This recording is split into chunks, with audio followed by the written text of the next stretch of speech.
इंद्रधनुष हम सबने देखा है, लेकिन इसके पीछे छिपा विज्ञान अक्सर हमारी नजरों से दूर रह जाता है।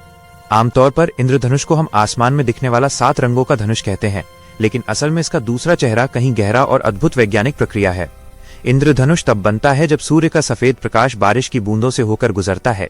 बारिश की हर बूंद एक छोटी सी कांच की गोली की तरह काम करती है। सूर्य का प्रकाश बूंद में प्रवेश करता है, मुड़ता है, अंदर टकराकर वापस लौटता है और फिर दोबारा मुड़कर बाहर आता है। इस प्रक्रिया को अपवर्तन, रिफ्रैक्शन, परावर्तन, रिफ्लेक्शन और विसरण, डिस्पर्शन कहते हैं।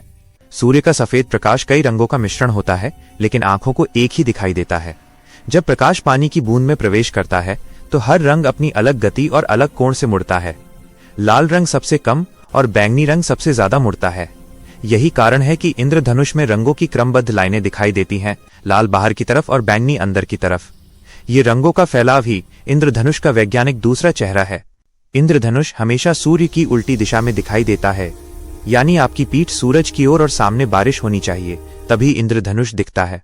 यह कोई वस्तु नहीं बल्कि एक दृष्टि प्रभाव, ऑप्टिकल फिनोमेनॉन है।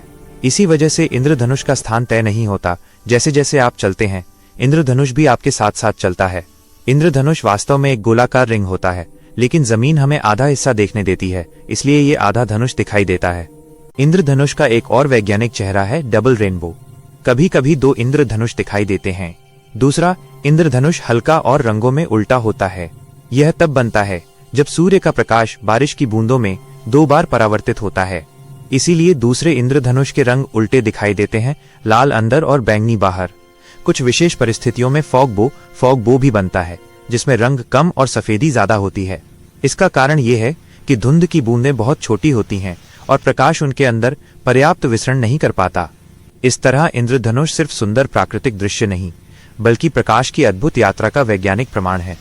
ये हमें सिखाता है कि साधारण सी बारिश की बूंदों में भी प्रकृति अपनी गहरी विज्ञान भरी कला छुपाए बैठी है।